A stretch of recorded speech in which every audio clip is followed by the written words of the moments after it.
Hello friend, welcome to the channel solution.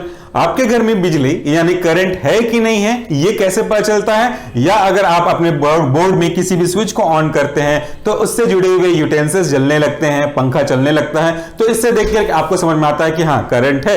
लेकिन अगर आपसे मैं ये कहूं कि बिना किसी स्विच को ऑन किए बस घर के अंदर जाइए और देख करके बताइए कि आपके यहाँ लाइट है कि नहीं है, तो अगर जिसके घर में बिजली के बोर्ड में एक छोटा सा लाल जैसा इंडिकेटर अपन पहले यूज किया करते तो वो इंडिकेटर है अगर, और वो इंडिकेटर जल रहा है, तो आप बड़ी आसानी से बोल सकते हैं कि हाँ करंट है। और अगर वो इंडिकेटर नहीं जल रहा है, भले टेक्निकल फॉल्ट हो या कुछ भी हो, तो आपको एक सुपरफिशियली यही लगेगा कि शायद करंट नहीं है। तो उस ऑब्जेक्ट को, उस छोटे से पार्ट को जिसको देख करके हम ये बोल सकते हैं करंट है कि नहीं है, इसे हम कहते हैं indicator. So what is the meaning of indicator? Indicator कहने का मतलब होता है एक ऐसा एजेंट जो किसी पर्पस को सॉल्व करने के लिए आपको इंडिकेट कर रहा है कि या तो वो चीज है, हो रही है, या तो वो चीज नहीं है, या वो चीज नहीं हो रही होगी। इसी को हम लोग बोलते हैं इंडिकेटर। और आज के इस माइक्रोबायोलॉजी के जो नया लेक्चर है, इसमें हम डिस्कस करने वाले हैं इवैल्यूएशन ऑफ डिसइंफेक्शन मेथड, यानी कि हम ये कैसे पता लगाएं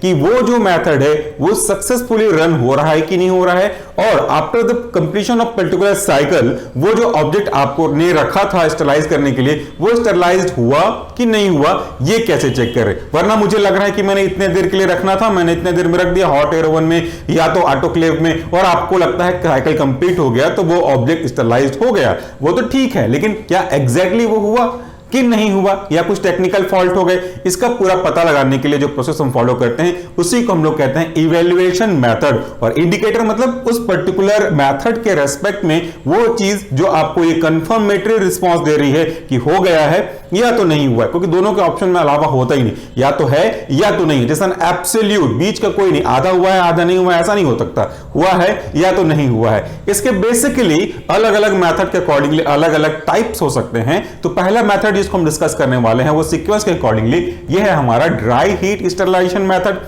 और ड्राई हीट इंस्टॉलेशन मेथड के अंदर हम किसको यूज करते हैं? हम यूज करते हैं हॉट एयर ओवन को। तो अगर मैं किसी एक ऑब्जेक्ट को हॉट एयर ओवन के अंदर रख रहा हूं और एक पर्टिकुलर टाइम बाद, मान लेते हैं 1 घंटे बाद वो ऑपरेशन कंप्लीट हो गया, साइकिल कंप्लीट हो गया, और उसके बाद मैं उसको चेक करता हूं कि ये स्टरलाइज हुआ है कि नहीं हुआ है। तो इसको करने के 3 मेथड हैं। पहला मेथड है आपका फिजिकल इंडिकेटर को यूज करते हुए, दूसरा है आपका केमिकल इंडिकेटर को यूज करते हुए, और तीसरा है आपका बायोलॉजिकल इंडिकेटर को यूज करते हुए।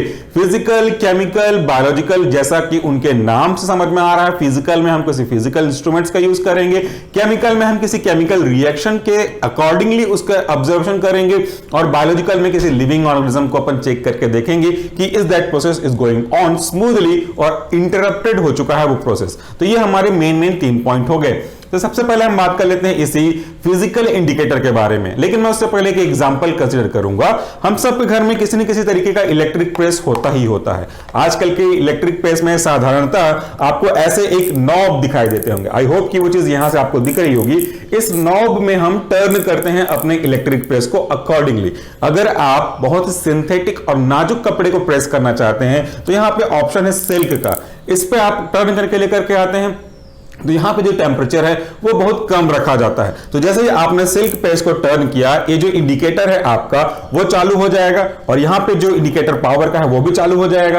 लेकिन जैसे उस टेम्परेचर पे पहुंचेगा जो कि सिल्क के अकॉर्डिंगली प्री सेट किया गया है इस प्रेस पे इलेक्ट्रॉनिकली, और इसमें प्रोग्राम किया गया होगा एक स्पेसिफिक तरीके से, तो हम यहां पे देख सकते हैं कि वो पर्टिकुलर टेम्परेचर जब पहुंचेगा तो ये जो लाइट है वो बंद हो जाएगी। इसका मतलब ये है कि अब आपका जो इलेक्ट्रिक प्रेस है वो गर्म होना बंद हो गया है। इसके ऑपोजिट अगर आप देखेंगे कि यहां पे एक लिनिन का ऑप्शन दिया है, इसको अगर आप सेट करेंगे तो इस प्रेस के मैक्सिमम टेम्परेचर रेंज पे पहुंच जाएगा, और लंबा समय लगेगा उसको ऑफ होने में, क्योंकि उसको गर्म होने में समय लगेगा। तो जैसे ही वो टेम्परेचर लिनिन के अकॉर्डिंगली पहुंचेगा, कॉटन के अकॉर्डिंगली पहुंचेगा, वो ऑटोमेटिकली बंद हो जाएगा। तो इंडिकेटर ये दिखा रहा है, चाहे जल रहा हो चाहे बुझ रहा हो, कि आपका प्रोसेस हुआ कि नहीं हुआ। यहां पे इंडिकेटर का उस टेम्परेचर पे बंद होना मतलब ये टेम्परेचर पे पहुंच चुका है जहां पे आप इसको पहुंचाना चाहते थे।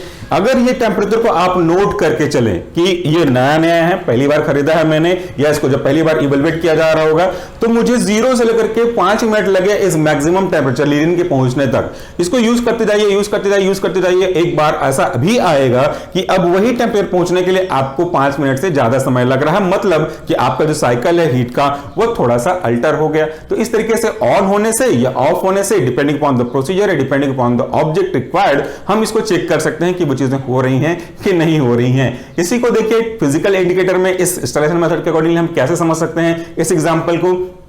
Temperature record chart is made for each sterilisation cycle. मैंने कोई ऑब्जेक्ट लिया, इसको हॉट एयर ओवन में डाल दिया, मशीन को चालू कर दिया, ये साइकिल फर्स्ट हो गया। तो हर एक इंटरवल पे मैं एक टेम्परेचर का रिकॉर्ड रखना शुरू करूंगा कि इस पर्टिकुलर टाइम पे स्टार्ट हुआ है 0 पे, तो इस पर्टिकुलर 2 मिनट पे, 4 मिनट पे, 6 मिनट पे, 8 मिनट पे, 10 मिनट पे, जो भी आपका क्राइटेरिया होगा अकॉर्डिंगली उस पे टेम्परेचर का रिकॉर्ड रखते जाऊंगा, उसका एक चार्ट बनाऊंगा। अब ये जो चार्ट बना हुआ है मेरा कि मैंने अब नोट किया इतने टेम्परेचर, वो चार्ट मेरे लिए कैसा काम करेगा? Now this chart will serve as a batch document. मतलब इस बैच को आपको पूरा का पूरा लॉट नहीं लेना, इस बैच को लेकर के चलना है कि इस पर्टिकुलर चीज को मैंने अभी रखा हुआ है स्टलाइज के लिए, तो ये इसके लिए बैच डॉक्यूमेंट का काम करेगा इस पर्टिकुलर सेक्शन के लिए। अब इसको थोड़ा समझ लेते हैं, अगर आपको समझ में नहीं आया कि बैच का क्या मतलब होता है तो मान लेते हैं कि मेरे पास 10 किलो का आटा है और 10 किलो के आटे को मैंने लोई बना लिया है। अब 10 किलो के आटे की लोई को इकट्ठे तो आप सीधे से रोटी नहीं बना सकते, उसमें से थोड़ा लेंगे बनाएंगे, थोड़ा लेंगे बनाएंगे, थोड़ा सा और लेंगे और बनाएंगे। तो जो पूरे बल्क में से थोड़ा थोड़ा आपने लेते गया, वो एक जो लिया, एक बार में जो लिया, वो आपका पहला बैच हुआ, दूसरा लिया दूसरा बैच हुआ, तीसरा लिया तीसरा बैच हुआ। मतलब बल्क में से थोड़ा थोड़ा लेके चलना, तो वो आपके इस पर्टिकुलर बैच को रिप्रेजेंट कर रहा है। अब इस बैच डॉक्यूमेंट को हम टैली करेंगे, कंपेयर करेंगे आपके मास्टर टेम्परेचर रिकॉर्ड से। मास्टर टेम्परेचर रिकॉर्ड मतलब कि एक पर्टिकुलर टाइम बाद आपके टेम्परेचर को इतना पहुंच जाना चाहिए था, उस पर्टिकुलर टाइम के बाद टेम्परेचर को इतना और पहुंच जाना चाहिए था। तो जो एक्सपेक्टेड है, जो एक फिक्स्ड है, उसके कंपैरेटिवली देखना चाहिए था कि वो हो रहा है कि नहीं हो रहा है। जस्ट फॉर एग्जांपल अगर मैं कहूं, जिस एग्जांपल जगह की कमी की वजह से यूज कर रहा हूं, अगर मास्टर कह रहा है कि हमारा ऐसा होना चाहिए और आपका जो बैच डॉक्यूमेंट है वो भी ऐसा दिखा रहा है, मतलब दोनों एकदम सही है, अकॉर्डिंगली जा रहा है। लेकिन अगर बैच आपका ऐसे जाकर ऐसा होता है, इसका मतलब यह टेम्परेचर स्टार्टिंग में तो इंक्रीज होना स्टार्ट हुआ, फिर ऑल ऑफ द सडन एक पर्टिकुलर पॉइंट के बाद डिक्रीज हो गया, जो कि दिखा रहा है कि आपका साइकिल अच्छे से नहीं चल रहा है। तो इस तरीके से हम इसको चेक कर सकते हैं। यहां पे एक चीज और भी आपको जानना चाहिए, that is important note. Accordingly temperature should be taken from the coolest part of the particular loaded sterilization machine और स्टरलाइजर। जिस भी पर्टिकुलर पार्ट पे आपको लगता है कि टेम्परेचर लो हो सकता है, वहां से हमको चीजें रिकॉर्ड करनी चाहिए, ना कि वहां से जहां की हाई होने की संभावना होती है। एग्जाम्पल कैसे लेते हैं? हमारे घर में फ्रिज होगा, फ्रिज में 2 पार्ट हो सकते हैं मैक्सिमम, एक अपर फ्रीजर होता है, नीचे फ्रिज होता है।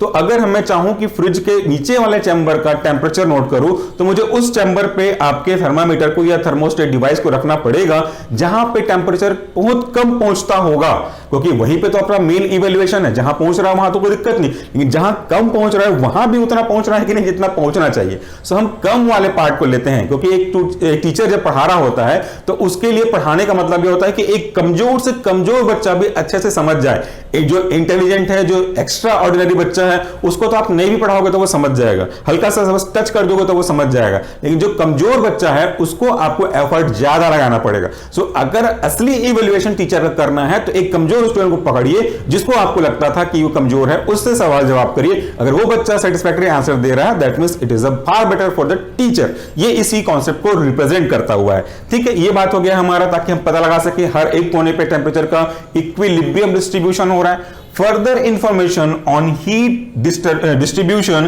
can be given by use of thermocouple in chamber। जैसा मैंने कहा कि एक चैम्बर है अगर, तो चैम्बर के अलग अलग कोने पे आप थर्मोमीटर रख दीजिए या कोई हीट सेंसिंग डिवाइस रख दीजिए, ताकि वो एक पर्टिकुलर टाइम पे टेम्परेचर को रिकॉर्ड करते हुए चले और उसको ऑब्जर्वेशन करते चले।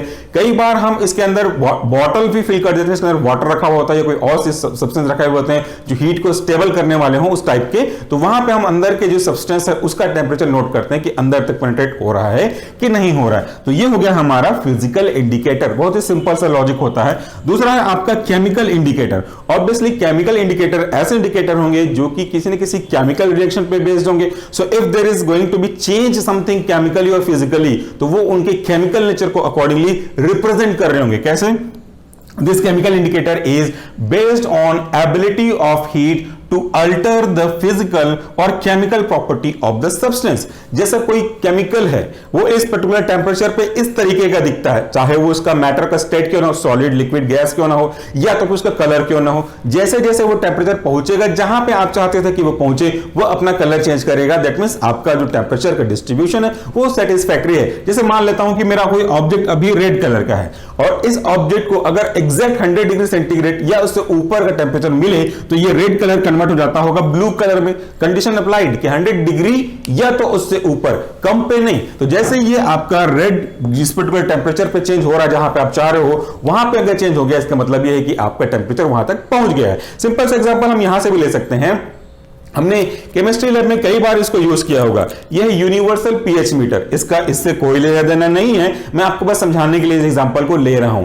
अगर मैं चाहता हूं कि मेरा जो सॉल्यूशन है या कोई भी पर्टिकुलर टाइप का सॉल्वेंट है ये एसिडिक हो जाए, तो एसिडिक होने के लिए क्या करना पड़ेगा, आपको कोई भी एसिडिक सब्सटेंस को उसमें मिक्स कर देना पड़ेगा। बट आप देख के तो नहीं बता सकते सॉल्यूशन को कि वो एसिडिक हुआ है कि नहीं हुआ है। उसके लिए आपको इस यूनिवर्सल पीएच या तो फिर नॉर्मल पीएच को डालना पड़ेगा, डिप करना पड़ेगा, और जैसे इसका रेंज एसिडिक रेंज में आएगा, कलर चेंज हो जाएगा इस स्ट्रिप का, तो इसके कलर चेंज होने से ही आप बता सकते हो कि हाँ वो एसिडिक पहुंच गया है, बहुत ज्यादा एसिडिक हो गया है, स्लाइटली एसिडिक हुआ है कि न्यूट्रल है, अभी भी बेस है। जो भी होगा आप इस मीटर के इंडिकेटर के कलर को चेंज होते हुए देख करके समझ सकते हो। यहां भी इसी चीज को आप रिप्रेजेंट करने की कोशिश करेंगे, सो ये उसके फिजिकल या केमिकल प्रॉपर्टी को चेंज होने पे देखेगा। देखिए, this change should take place only when satisfactory condition for the sterilization achieve. यानी कि जैसा मैंने कहा, अगर आप चाहते हो कि वो 100 डिग्री सेंटीग्रेड पे पहुंचे आपका स्टरलाइजेशन मशीन, तो उसी के हिसाब से आप चेक करना चाहते हो। लेकिन अगर आपने एक ऐसा मशीन एक ऐसा इंडिकेटर रख दिया जो 50 डिग्री पे ही कलर चेंज कर दे रहा है, तो वो हमारे लिए सही नहीं है। कलर चेंज करना इज नॉट इंपॉर्टेंट। एक पर्टिकुलर रेंज पे टेम्परेचर पे कलर चेंज करे वो इंपॉर्टेंट। जैसे मैंने कहा कि अगर 100 या 100 से ऊपर जाता है तो रेड से ब्लू, रेड से ग्रीन, रेड से येलो, जो भी चेंज होगा उसमें होगा, तो आप बोल सकते हो कि हाँ 100 डिग्री पार हुआ है तभी ये कलर चेंज किया है। उससे पहले चेंज कर देगा तो कोई मतलब ही नहीं होगा। ये पॉइंट इसी बात को रिप्रेजेंट कर रहा है। मोस्टली ये जो चेंजेस होते हैं वो या तो मेल्ट होने के फॉर्म में देख सकते हो या तो कलर चेंज के फॉर्म में देख सकते हैं कि कोई एक ऐसा ऑब्जेक्ट ले लिया जो 100 डिग्री सेंटीग्रेड पे ही मेल्ट होता हो, तो अगर वहां पे वो मेल्ट नहीं हुआ है चैम्बर के अंदर, कोई भी बच्चा भी बोल देगा कि नहीं 100 डिग्री सेंटीग्रेड नहीं पहुंचा है। और अगर वो मेल्ट हो गया है तो कोई भी बोल सकता है कि हाँ उसका टेम्परेचर 100 से पार हुआ है। तो ये बहुत ही सिंपल तरीके से हम इसको समझ सकते हैं केमिकली। उसके बाद आता है आपका बायोलॉजिकल इंडिकेटर। बायोलॉजिकल इंडिकेटर बहुत इंपॉर्टेंट है आपके जीपैट या किसी भी सेमेस्टर सेशनल एग्जाम के पॉइंट ऑफ व्यू से। सो हमने इसके ऊपर एक ऑलरेडी नोट्स या एक पीपीटी प्रेजेंट कर दिया है, biological indicator to evaluate the sterilization method. So इसलिए मैं इसको यहाँ पे डिटेल से नहीं देख रहा हूं, आप वो वीडियो सर्च कर लीजिएगा, इसी वीडियो के डिस्क्रिप्शन बॉक्स में वो वीडियो का लिंक आपको मिल जाएगा। So what is a biological indicator? Biological indicator मतलब एक ऐसा इंडिकेटर जहां पे हम किसी बायोलॉजिकल ऑर्गेनिज्म को यूज कर रहे होंगे ये पता लगाने के लिए कि हमारा process of sterilization cycle complete हुआ है कि नहीं हुआ है। इससे मिलता जुलता एक एग्जांपल दे देता हूं मैं आपको। मेरे हाथ में ऑलरेडी हमने अपलोड किया हुआ है, फिर भी समझाता हूं। मेरे हाथ में अगर 2 बीकर्स रखे हुए हैं, एक में मिल्क है दूसरे में कर्ड है, तो कर्ड में ऑब्वियसली लैक्टोबैसिलस होगा। अगर इस कर्ड को मैं इसमें मिल्क में ट्रांसफर कर दूं और एक particular temperature atmosphere condition apply कर दूं, तो नेक्स्ट मॉर्निंग और नेक्स्ट के अगले मॉर्निंग पे ये जो दूध था वो दही में बदल जाएगा। इसका मतलब इस कर्ड में लैक्टोबैसिलस था जिसने इस दूध को वापस से दही में बदल दिया। लेकिन अगर इस कर्ड को मैं पूरा बॉइल कर दूं, कंप्लीटली बॉइल कर दूं, पूरा इवेपोरेट होने तक बॉइल कर दूं जिससे उसके अंदर प्रेजेंट लैक्टोबैसिलस खत्म हो जाए, अब उसके बाद में इसको ट्रांसफर करूं, हमने ये चीज करके दिखाया है वीडियो पे, वो भी आप चेक कर सकते हैं, उसका भी लिंक मैं डिस्क्रिप्शन में डाल दूंगा। तो अगर यहां पे पूरी बॉइल हो गई तो लैक्टोबैसिलस तो खत्म, इसको यहां पे आप ट्रांसफर कर दोगे तो अब आप एक्सपेक्ट क्या करेंगे कि वहां पे कर्ड बनेगा? बिल्कुल नहीं, क्योंकि लैक्टोबैसिलस तो किल हो गया। मतलब किल होने के बाद यहां पे ग्रो नहीं हो रहा, दैट मींस यहां पे लैक्टोबैसिलस अब प्रेजेंट नहीं है। लगभग इसी प्रिंसिपल पे काम करेगा। These are basically very important. These are means chemical indicator are standardized bacterial spore preparation either dried on paper or plastic which is placed in sterilization chamber जहां पे आप उसको रखना चाहते हो। उसके बाद जब साइकिल कंप्लीट होगा उसको हम किसी पेपर को जिसको हमने रखा हुआ है इसको आपके कल्चर मीडियम में रखेंगे और बैक्टीरिया की ग्रोथ को ऑब्जर्व करेंगे। क्या मतलब हुआ इसका? जैसे मैं आपको समझाता हूं कि मेरे पास एक स्ट्रिप है, पेपर का स्ट्रिप ले लेते हैं, प्लास्टिक का स्ट्रिप ले लेते हैं, उस पर किसी स्पेसिफिक बैक्टीरिया के स्पोर को मैं उसमें डीप कर देता हूं। पूरी लिस्ट आपको मिल जाएगी। इस बैक्टीरिया से मिक्स्ड हुए स्ट्रिप को मैं उस चैम्बर पे रखता हूं जहां पे आप स्टरलाइजेशन करने वाले हैं। वहां पे मैंने रख दिया, अगर हमारा स्टेरिलाइजेशन पूरा हो रहा है तो इस स्ट्रिप में बैक्टीरिया का जो स्पोर है वो तो खत्म हो जाना चाहिए था, तो होगा कि नहीं होगा वो तो बाद में आपको पता चलेगा। तो हमने वहां पे रख दिया। अब 1 घंटे का साइकिल था, मान लेते हैं 1 घंटा पूरा हो गया। अब उस पेपर को निकाल लेते हैं। ये हमने पहले भी अपलोड किया हुआ है इसी चैनल पे, इसी माइक्रोबायोलॉजी की सीरीज पे, वो भी आप देख सकते हैं इनवेला फॉर एग्जांपल से। तो वो 1 घंटा पूरा हुआ, मैंने उस स्ट्रिप को निकाला। अगर वो स्टेरिलाइजेशन कंप्लीट अच्छे से हुआ होता तो उसमें प्रेजेंट स्पोर पूरी तरह से खत्म हो गए होते। खत्म हो गए तो क्या होगा ये भी समझना, अगर खत्म नहीं हुए तो क्या होगा वो भी समझना। ठीक है, 1 घंटा हो गया। अब उस स्ट्रिप को मैं किसी कल्चर मीडिया में ट्रांसफर कर देता हूं। तो अगर बैक्टीरिया वहां पे खत्म हो चुका है, जीरो है वहां पे, तो कल्चर मीडिया में ट्रांसफर करने के बाद भी कोई ग्रोथ आपको नजर नहीं आएगी क्योंकि बैक्टीरिया तो खत्म हो चुका है। तो इसका मतलब यह है कि आपका स्टेरिलाइजेशन बहुत अच्छे से हुआ है। लेकिन अगर थोड़ी देर बाद या थोड़े दिनों बाद इंक्यूबेशन के बाद उस स्ट्रिप को यूज करते हुए बैक्टीरिया की ग्रोथ हो रही है, मतलब पक्का साफ साफ है कि वो जो स्ट्रिप है वो पूरी तरह से स्टेरिलाइज नहीं हुआ है, और पूरी तरह से स्ट्रिप स्टेरिलाइज नहीं हुआ है, इसका मतलब है कि आपके जो मशीन है, हॉट एयर ओवन है, वो अच्छे से काम नहीं करा। तो इसी के हिसाब से कि ग्रोथ हो रहा है कि नहीं हो रहा है हम ये आसानी से इवैल्यूएट कर सकते हैं। तो ये 3 फिजिकल, केमिकल और बायोलॉजिकल मेथड इंपॉर्टेंट हैं under the dry heat sterilization method for the evaluation of disinfectant और इवैल्यूएशन ऑफ स्टेरिलाइजेशन मेथड। तो ये वाला बहुत ही महत्वपूर्ण पार्ट होगा। वीडियो के डिस्क्रिप्शन में कुछ इंपॉर्टेंट लिंक दिए हुए हैं इस चीज को समझने के लिए, वो आप जरूर देखिएगा। So friend, that's all for the day. Thank you so much for watching this video. अगर आप इसका स्क्रीनशॉट लेना चाहते हैं तो थोड़ी देर बाद मैं यहां से हट जाऊंगा, आप इसका स्क्रीनशॉट ले सकते हैं। मैं क्लास फिर से रिपीट करूंगा, प्लीज डिस्क्रिप्शन बॉक्स जरूर चेक करिएगा, काफी चीजें आपके लिए यहां पे रहती हैं। Thank you. और हां, अगर आप फार्माकोलॉजी के एमसीक्यूज, फार्माकोग्नोसी के एमसीक्यूज ऑनलाइन अटेंड करना चाहते हैं तो you can also join our membership. Thank you, take care.